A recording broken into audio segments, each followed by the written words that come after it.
सबसे पहले इस वक्त की बड़ी खबर, नवाब मलिक के खिलाफ ईडी की बड़ी कार्रवाई सामने आई है। नवाब मलिक के कुर्ला के 3 फ्लैट अटैच किए गए हैं, यानी कि नवाब मलिक की प्रॉपर्टी को अटैच किया गया है।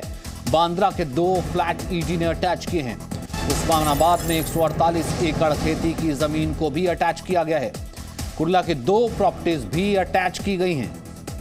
तो एक के बाद एक नवाब मलिक के लिए झटके हैं। ईडी का शिकंजा उनके ऊपर पहले ही कसा हुआ है। नवाब मलिक जेल में हैं और अब उनकी प्रॉपर्टीज को अटैच किया गया है, सील किया गया है। उस्मानाबाद में 148 एकड़ जमीन कुर्क कर दी गई है। ईडी की बड़ी कार्रवाई नवाब मलिक के खिलाफ सामने आई है। करोड़ों की संपत्ति अटैच की गई है। महाराष्ट्र के मंत्री नवाब मलिक पर यह बड़ा एक्शन है। करोड़ों की संपत्ति को अटैच किया है। बांद्रा में 2 फ्लैट थे। बांद्रा में 2 फ्लैट होना अपने आप में अंदाजा लगाया जा सकता है कि कितने कीमती या कितने एक्सपेंसिव वो फ्लैट होंगे, कितने महंगे वो फ्लैट होंगे। उन्हें भी अटैच कर दिया गया है। महाराष्ट्र के मंत्री नवाब मलिक पर बड़ा एक्शन है।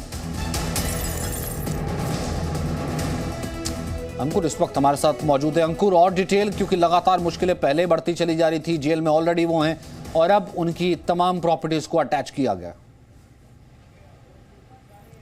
देखिए, जो आज हम जो भी देख रहे हैं, ये इसकी पटकथा बहुत पहले लिखी गई थी। जब याद होगा, जब देवेंद्र फडणवीस उन कागजात के साथ सामने आए थे मीडिया में, और जब उन्होंने मुंबई के गोवा वाला कंपाउंड है कुल्ला इलाके में, जहां पे खुद नवाब मलिक रहते हैं, उनके घर से महज 100-200 मीटर की दूरी पर है, उसका जिक्र करते हुए बताया था कि कैसे उस पूरे 3 एकड़ प्राइम लैंड प्रॉपर्टी का जो खरीद फरोख्त हुआ है, उसमें न केवल गलत तरीके से खरीद फरोख्त हुआ है, बल्कि उसके अंदर अंडरवर्ल्ड का इन्वॉल्वमेंट है। और इस पूरी खरीद फरोख्त का सीधे तौर पर जो लेना है वो नवाब मलिक के साथ था। यह आरोप देवेंद्र फडणवीस से आज से कुछ महीने पहले लगाए थे। उसके बाद तकरीबन 3 फरवरी को, इसी साल की 3 फरवरी को एनआईए एक केस रजिस्टर करती है। इस गोवा वाला कंपाउंड को ध्यान में रखकर उसकी पूरी जांच करती है। इसमें आरोपी के तौर पर दाऊद इब्राहिम का छोटा भाई अनीस इब्राहिम, जावेद चिकना, टाइगर बैमन, छोटा शकील, ये 5 बड़े अंडरवर्ल्ड के जो नाम हैं, उनको बाकायदा आरोपी के तौर पर दिखाती है। और उसका कहना यह होता है कि जो गोवा वाला कंपाउंड है, इसका सीधा तौर पर हसीना पार्कर से लेना देना है।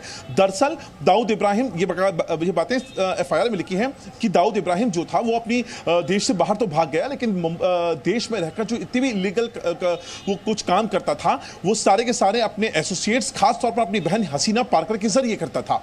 अब हसीना पार्कर का इसमें इन्वॉल्वमेंट है, क्योंकि हसीना पार्कर ने नवाब मलिक के साथ मिलकर, नवाब मलिक की कंपनी है जिसका नाम सोडियस इन्वेस्टमेंट प्राइवेट लिमिटेड है, उसमें इन दोनों ने फर्जी तरीके से पेपर बनाकर ये पूरा 3 एकड़ का जो लैंड है, जो कि एक्चुअली मुनीरा प्लम्बर नाम की एक महिला है, उनकी माताजी मरियम बाई उनका नाम था, उनकी ये प्रॉपर्टी थी, एक्चुअल प्रॉपर्टी, जहां पे कई सारे लोग रहा करते थे। और उनका इस पूरी प्रॉपर्टी से जुड़े हुए फेक डॉक्यूमेंट्स बनाकर इस पूरी प्रॉपर्टी को हसीना पार्कर की मदद से, अंडरवर्ल्ड की मदद से, जो नवाब मलिक हैं उनकी कंपनी जो है सोडियस इन्वेस्टमेंट प्राइवेट लिमिटेड, उसके नाम कर दिया गया।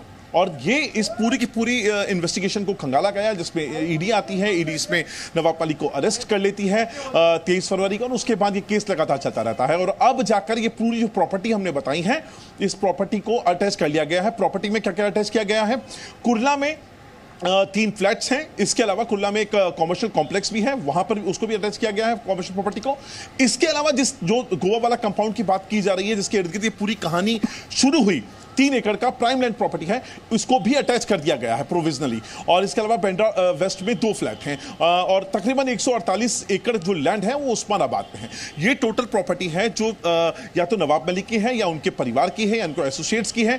2 कंपनियों के इसके अंदर नाम निकल के आ रहे हैं। सीधे तौर पर जो डायरेक्टर बताए जा रहे हैं, जिस सोडियस इन्वेस्टमेंट प्राइवेट लिमिटेड की बात की जा रही है, उसके अलावा मलिक जो नाम की मलिक प्राइवेट लिमिटेड करके कंपनी है। ये 2 कंपनियों को, क्योंकि 11 करोड़ से की रकम, होता क्या है ना अंकुर, पटकथा के हिसाब से अगर देखा जाए, पटकथा के हिसाब से, स्क्रिप्ट के हिसाब से अगर देखा जाए, तो कहीं ना कहीं इस पूरी खबर के हिसाब से, इस पूरी स्क्रिप्ट के हिसाब से, इस मामले के हिसाब से, तो फिर नवाब मलिक भी डी कंपनी के ही एलआई बनते हैं।